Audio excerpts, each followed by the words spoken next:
Živijo. Pojavilo se je vprašanje, zakaj bi nekdo sploh vihtel gade, torej težke indijske kije za trening, torej beton in les, improvizirane gade, tako sem si jih jaz naredil. In odgovorov je več. En od odgovorov je, da zakurbljaš kardiovaskularni sistem, kot vidite, imam trening gad za sabo.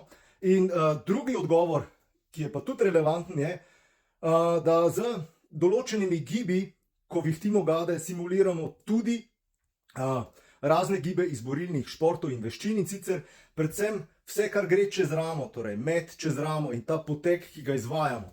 Zato so te gade uporabljali tudi indijski rokoborci.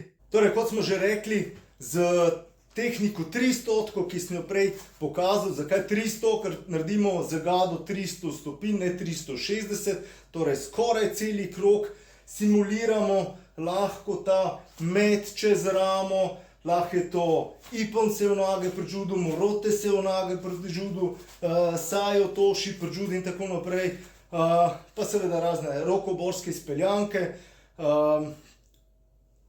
In s tem tudi vadimo ta gib, ta potek navzdol z ene in z druge strani.